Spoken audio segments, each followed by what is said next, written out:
concerning. She has a history of mental instability in various areas, and there are some social media posts lately that she has made that are concerning, including one that was made March 21st of 26. Judge, I can tell you that the parties have had their session, at least one session with Joy Marlin, and I don't think they reached any specific agreements.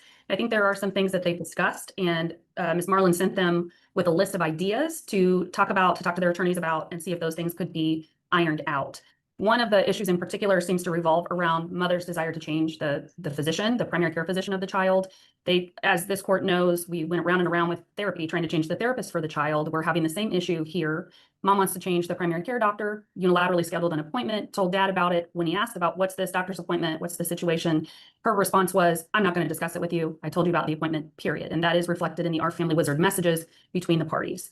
I think mom wants the child to have a female primary care doctor. My client's not opposed to looking into that, to seeing if they can find some options, maybe a short list each could provide, and then see where we go with that or have the court decide. But it was a unilateral situation, and that's kind of what that's a situation that seems to be repeating itself. The child did start therapy with Megan Waltner as ordered by the court. The prior order of the court, specifically on the second page of it, required in the second paragraph both parents to reach out to the therapist to provide their information to the therapist's office and schedule an intake. This should be done as soon as possible. The contact information. This opening puts the real problem under a microscope. Not one disagreement, but who can actually co-parent when decisions become uncomfortable. Dad's side is building a pattern around unilateral control. Possible. The contact information for the therapist was provided in the order. My client did his due diligence. He immediately went and provided his information to the therapist's office, tried to schedule around the child's school schedule because she has an IEP in two areas. She has an educational IEP, and then she also has a speech-related IEP. So they do provide services to her during the school day. He has tried in any appointment he's scheduled to schedule around that to eliminate as much as possible her needing to miss school. So he reached out to mom. He actually asked the therapist, the child has had 3 sessions at this point, so not enough to really give a progress report. But he did ask the therapist if mom had submitted her intake information yet. And she has not. And when he asked her about it, initially in Our Family Wizard, what you'll see is dad sending mom a message saying, hey, this therapist has pretty open availability on Saturday. If we scheduled a recurring day and time, would that work for you? Then when you have her, you could take her to therapy. So they would be equally participating. The response was on February 26th, my client sent that message asking if that would work for her. And then also that, hey, the therapist said you still haven't turned your intake in.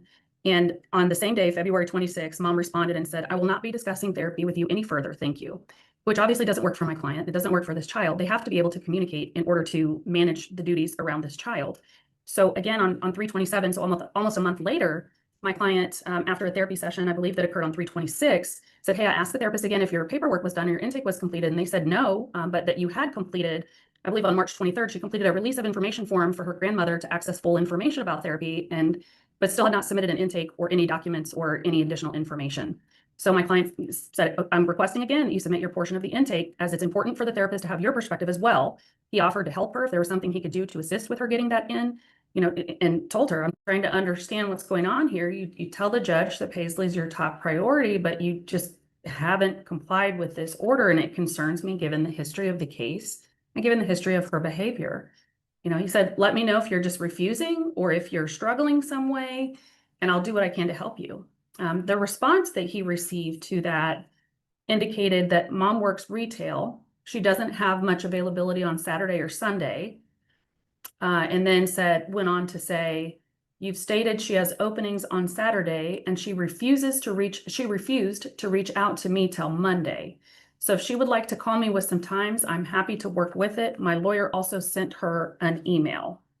She also told my client in a secondary message that same day, I had tried to set my initial intake back in February, but Paisley was sick. My appointment time was at 1 p.m. back on the 14th, which was the only available time she had, and I was working. She had not reached out to me since, and this was the very same problem we had when I did mine, although it does state that only one person does an intake and when the parent has time to do so.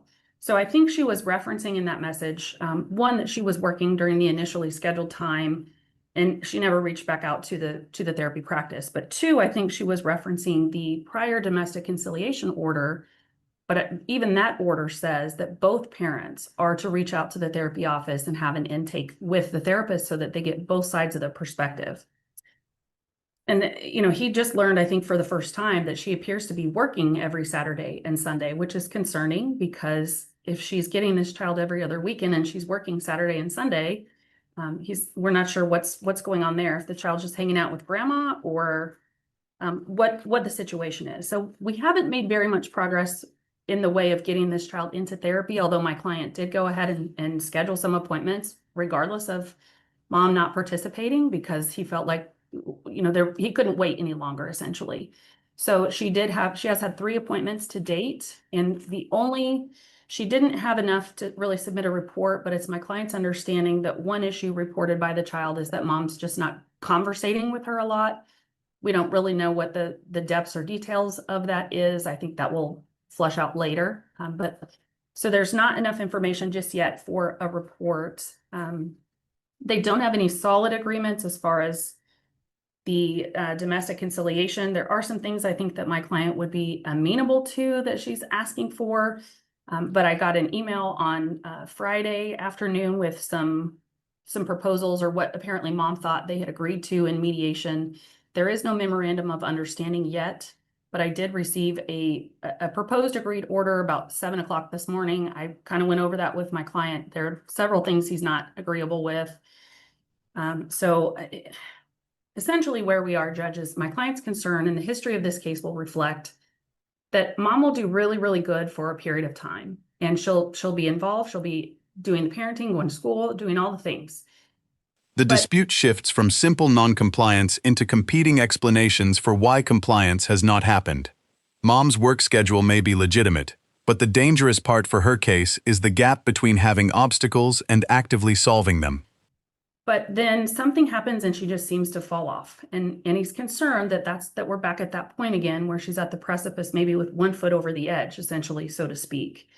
She is taking this child, for example, she just took the child without telling dad, without providing any information, or even telling dad the child was sick, has taken the child several times to an emergency room or to a minor emergency center without any conversation with dad, without, she's not sharing more information. She's sharing less information with dad, and she's unilaterally doing things that should be done together as the parents of the child.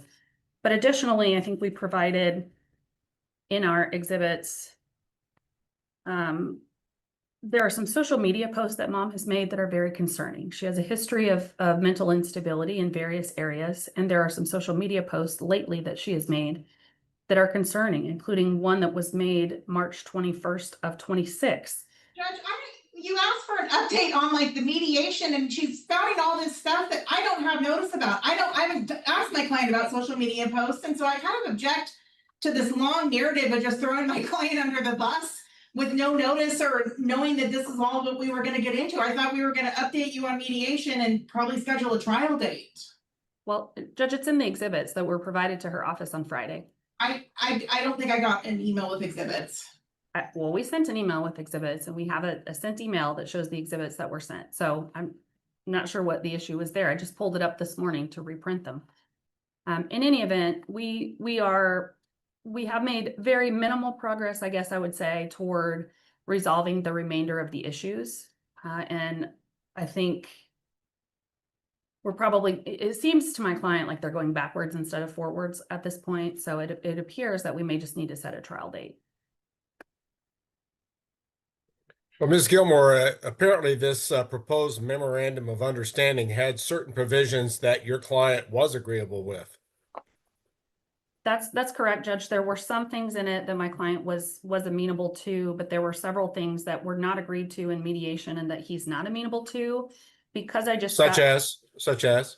Well, for example, mom wants to determine exactly, by name, by city, what school the child is going to attend for a certain period of time.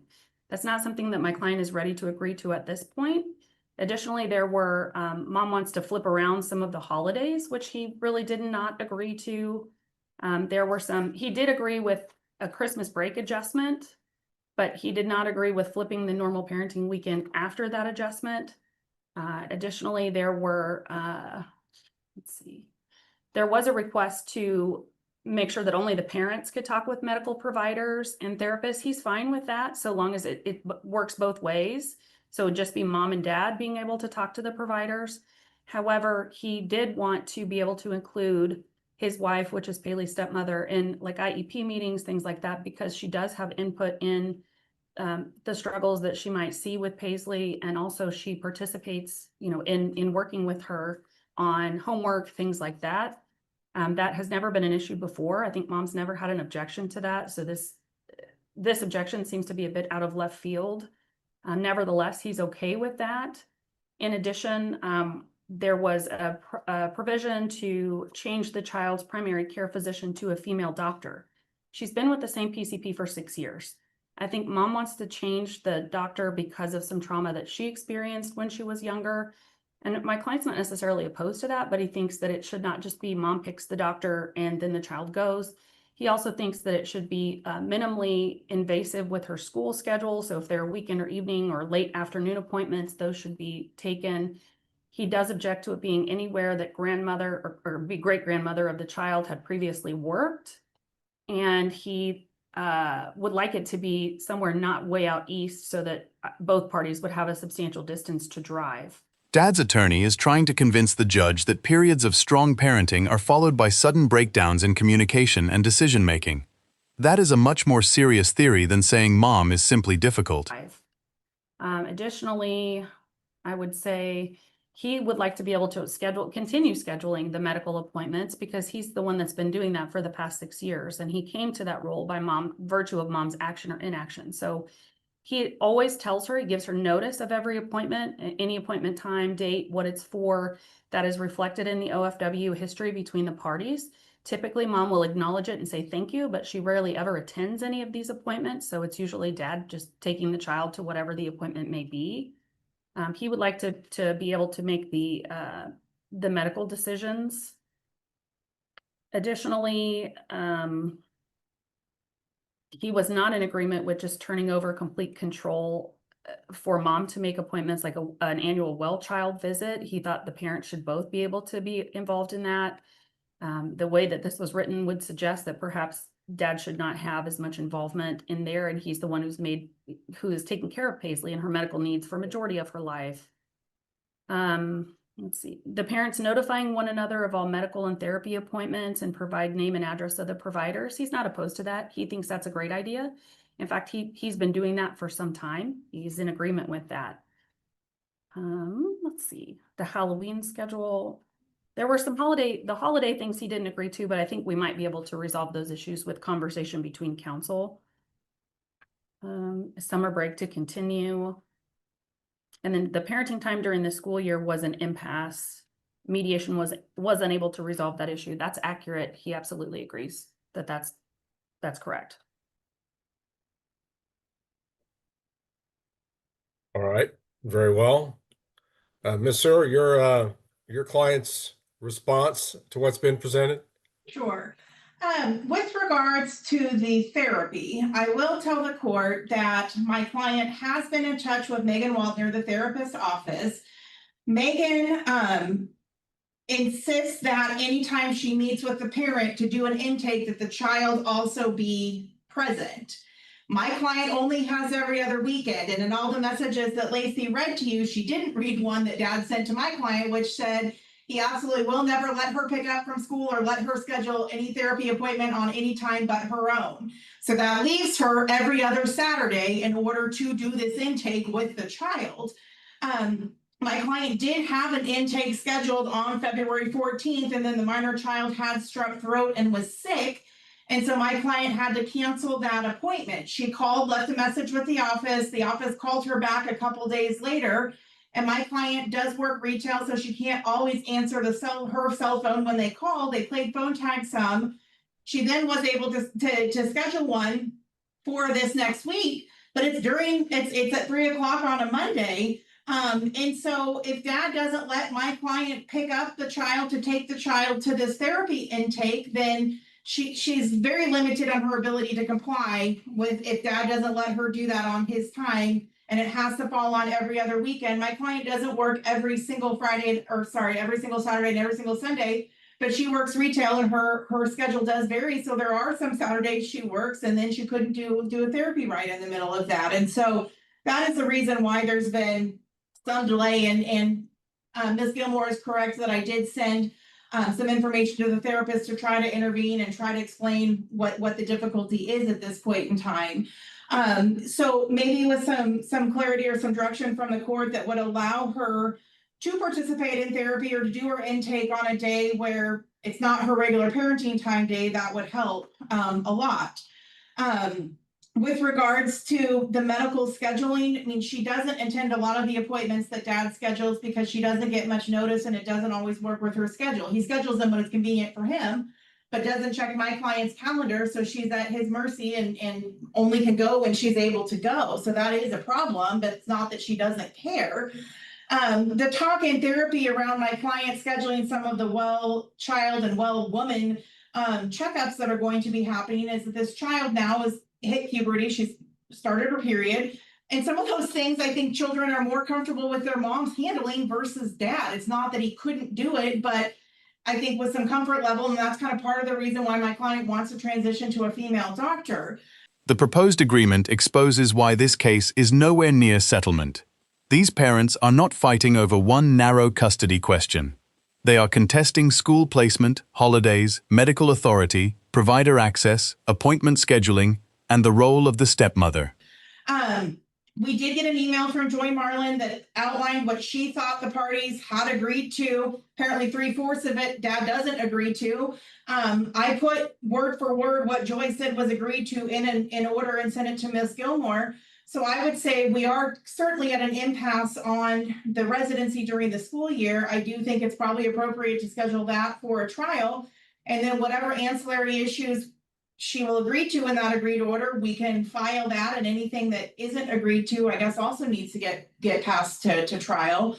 I mean, we're there. My client has a very different version of events and other Our Family Wizard messages that I think that the court needs to address, but I don't, and I just did double check my emails. The only email I got from Lacey Gilmore was asking about some records from a business record subpoena. So I did not get an email from her on Friday with exhibits. I can certainly talk to my client about those, but I think other than possibly addressing the issue that my client's having with the therapy, I think the rest of it probably needs to go to evidence would be my thought.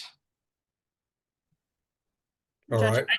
I think some of the confusion about the exhibits may be that the email she would have received didn't come from me. It would have came from my assistant. It would have come from legal assistant at pinnaclelaw316.com.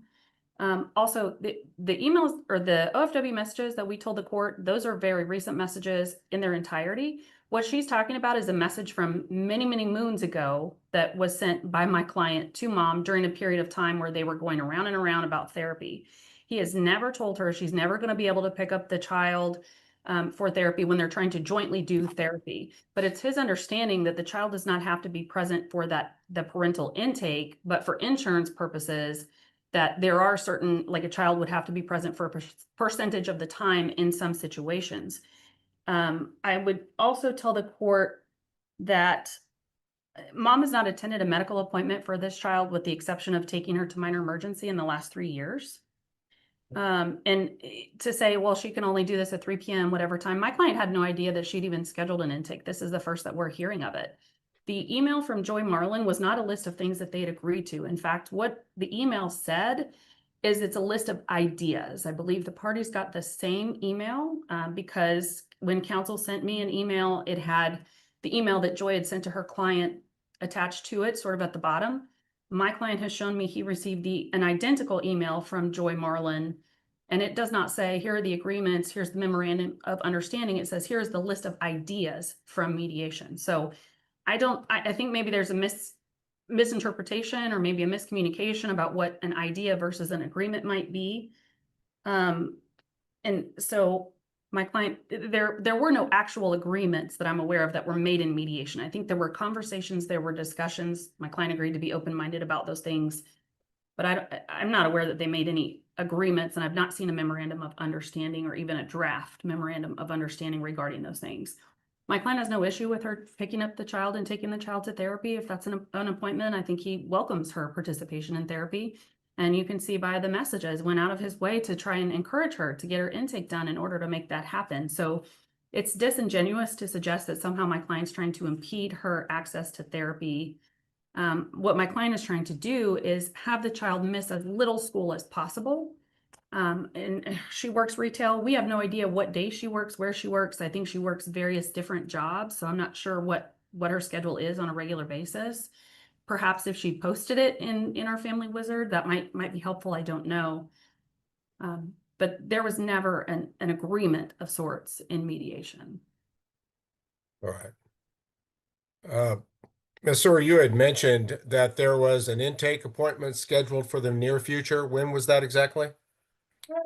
They had availability for April 6th at 3. I think my client took that slot, but then I think now she's determined that she's scheduled to work until 6, so she's either gonna need to get time off work or maybe move that intake to a different time. But if she can really do it during the school day, that opens it up a lot more. And I understand with trying to miss as little school as possible, it's just having to land on the every other weekend when was making it very hard for her at first. All right. What time does the child get released from school? I believe she gets out at 4. 4:15, my client said. All right. I would expect that The lawyers start fighting over the meaning of the record itself, and that is where credibility can rise or collapse quickly. One side characterizes an old message as evidence that Dad restricted therapy access. with some advance notice that Mr. Hayes will accommodate the mother picking up the child from school in order to do the intake appointment on an evening. I realize how difficult it is to schedule with professionals. And if that's all that's available to her, then I would expect Mr. Hayes to accommodate it, but it would just be for purposes of the intake appointment and then return the child to Mr. Hayes. But that appointment obviously needs to get set up, and I don't want it to interfere with school. But she can pick her up from school and then go to the appointment. How far apart the school is from the therapist, I don't know. And if it's right at the end of the day, but involves missing like an hour of school or as little as possible, is that okay? Why? Why is that necessary? I don't know that she has appointments beyond 4:15. She does. I think she has 6 o'clock, 7 o'clock appointments. Okay. I will expect that the effort be made to try to schedule it where she's just doing the regular pickup from school at the end of the school day and then going to the therapy appointment, do the intake appointment with the child, return the child to Mr. Hayes. That's what the court contemplates. Further, I did want to give some direction to the parties regarding the primary care physician. Apparently, there's a long-term relationship here with the current primary care physician. Court will order that the parties remain with that primary care physician unless and until they agree on a different one. But it would need agreement of the parties. And I would ask Mr. Hayes to at least be open-minded. Apparently he is, to a transition to a new primary care physician, but I think it's one that the parties need to agree on. They need to be on the same page if they're going to change doctors. All right. Obviously, there appear to be some other issues that need to be resolved through an evidentiary hearing, and the court can go ahead and schedule that. But I want to ask Ms. Gilmore, how much more time do you need for preparation and/or further discovery? Judge, I would ask for, if we set a trial date for 30 days, I think that would be sufficient. Ms. Sewer, how much time do you believe is necessary to prepare and/or do additional discovery? I don't have a need to issue discovery, so it would simply be putting together exhibits and printing off things. So, I mean, I would think a trial date, 30 days or sometime this summer would certainly be able to be met. Okay, big difference between trial date and sometime this summer. Well, I mean, April, May, I mean, I don't know if you have time 30 days from now. I mean, if you I don't. then we may be looking at May-ish or June, which I consider to be summer. I guess it depends on how you define summer. The judge's intervention cuts through weeks of argument with a practical test. Make the intake happen without unnecessarily disrupting school. That approach is important because the court refuses to reward either parent's rigid position. Mom receives a workable path to access the child for the appointment, while Dad keeps the protection of having the child returned afterward. The judge also pushes back when school absence is suggested before establishing that later appointments are unavailable. The primary care ruling shows the judge choosing stability over unilateral change while still leaving the door open to compromise. Keeping the existing physician preserves a 6-year medical relationship and prevents either parent from winning control through a surprise appointment. But the judge does not dismiss mom's concerns. Dad is specifically encouraged to remain open-minded about a different provider. That balance is significant. The court is not declaring the current doctor permanently untouchable. It is establishing that a change requires joint agreement. This creates consequences for both parents. Mom cannot simply select a replacement and expect Dad to follow. Dad cannot use the ruling as permission to reject every reasonable alternative forever. The deeper message is about shared authority. When parents have decision-making rights, major choices require an actual process, not notification after the decision has effectively been made. Cooperation is being imposed through structure because voluntary cooperation has clearly failed. The ending confirms that the courtroom has reached the limit of what attorney summaries can accomplish. Once the judge calls for an evidentiary hearing, accusations about social media, medical participation, therapy access, parenting schedules, and communication will need stronger support than competing narratives. That changes the pressure dramatically.